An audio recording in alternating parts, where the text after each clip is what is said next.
तो इस तरीके की जो काम जो इलेक्शन कमीशन की तरफ से भी जो हो रहा है, निष्पक्ष चुनाव जो है वो नहीं हो पा रहे देश में। और जिस तरीके से, जैसे पहले मैं कह रहा था, चुनाव हारने के बाद भी सरकार बनाने में उसके ऊपर कोई अंकुश नहीं।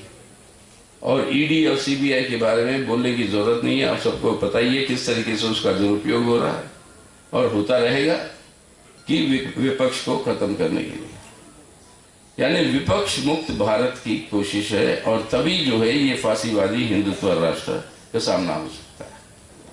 अगर इसको हासिल करना है तो बड़े संघर्ष हो रहे हैं लोगों की। अब ना किसान संघर्ष हमने देखा, हमारे मजदूर भाई संघर्षों में है ही, निजीकरण के खिलाफ हर जगह। बैंकों के स्ट्राइक हुआ, इंश्योरेंस का स्ट्राइक हुआ, एलआईसी का हुआ, जीआईसी का हुआ, आज बीएसएनएल का कोशिश कर रहे, कोयले के सेक्टर का हुआ। बड़े बड़े आंदोलन और संघर्ष चल रहे हैं। और कल ही फिर से किसान साहब पहुंच चुके थे दिल्ली में कि जो वायदा किया था मोदी साहब ने, जब ये कानून वापस लेने के समय, कृषि कानून वापस लेने के समय, वो एमएसपी का उसको लागू नहीं कर रहे हैं। वो जो आश्वासन दिया था उसको मांगते हुए अपने छात्र जो है पूरे देश भर में एक पूरी भारत यात्रा पे जुड़े हुए हैं ये नई शिक्षा नीति के खिलाफ, जो लोगों को वंचित कर रही है शिक्षा से। युवा संगठन सब सड़कों पे है ये कहते हुए मोदी साहब मेरा नौकरी कहाँ है। हमारे आंगनवाड़ी, स्कीम वर्कर, महिला, ये सब आज जो है संघर्षों के अंदर डूबे हुए हैं। ये संघर्ष तो चल रहे हैं और मजबूत करना है। लेकिन जब तक ये हिंदुत्व, फांसीवादी हिंदुत्व राष्ट्र का जहर और वो हिंसा के आधार पर जो हमले जो कर रहे हैं हमारे संविधान पे और संवैधानिक संस्थाओं पे, ये भी साथ साथ मिलाकर अगर हम संघर्ष ना करेंगे तो इनको संघर्ष आपकी होती रहेगी। लेकिन चुनावों के अंदर इनकी तिगड़म के आधार पर, पैसे के प्रभाव से या डरा के लोगों को चुनाव जीतो या चुनाव हारो बट सरकार बनाओ। अब इस तरीके से हाल चलती रहेगी तो सरकार जब तक उनके हाथ में होगा ये संविधान को बचाना मुश्किल है।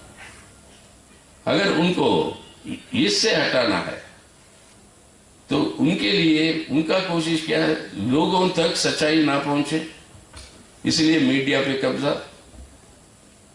एक आध मीडिया जो सरकार की बात नहीं लोगों की भी बात कहती है, उस मीडिया को हड़प लो, जैसे एनडीटीवी के साथ हुआ कल। और वहां पे सबसे पहले निशाना होगा ये रवीश कुमार को, उसको हटाना है, क्योंकि वो अपना वो पूरा दिखाते रहता ये मोदी सरकार की जो जन विरोधी गतिविधियों को।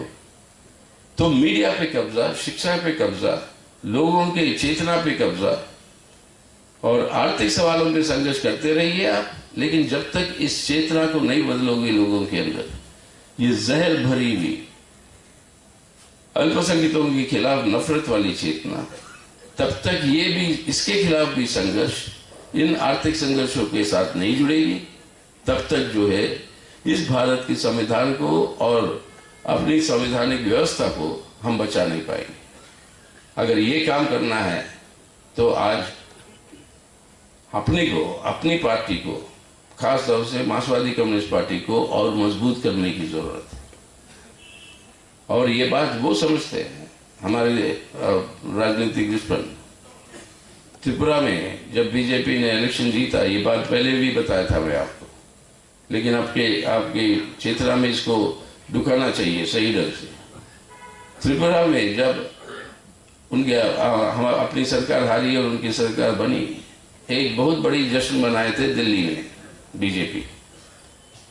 किसी ने, बीजेपी वाले ने ही पूछा कि इतनी बड़ी जश्न क्यों मना रहे हो, इतना सेलिब्रेशन क्यों कर रहे हो, त्रिपुरा तो 2 ही एमपी भेज दिए और 542 है देश में लोकसभा में, लेकिन इसके लिए इतना बड़ा सेलिब्रेशन क्यों कर रहे हो?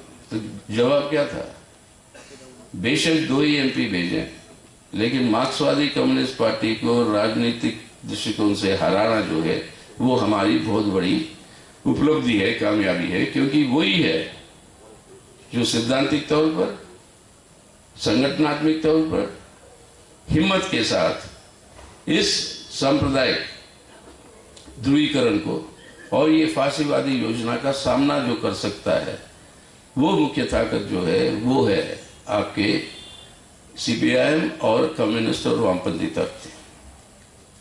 इसीलिए हमसे मजाक में आपको पार्लियामेंट में बताते रहते, उनके नेता लोग ले जाके दिखाते मुझे जो पार्लियामेंट में था, हमें इनसे कोई खतरा नहीं है, यानी बाकी विपक्ष से आधा से ज्यादा आ जाएंगे इस तरफ पैसे के प्रभाव से या धमकी के प्रभाव से।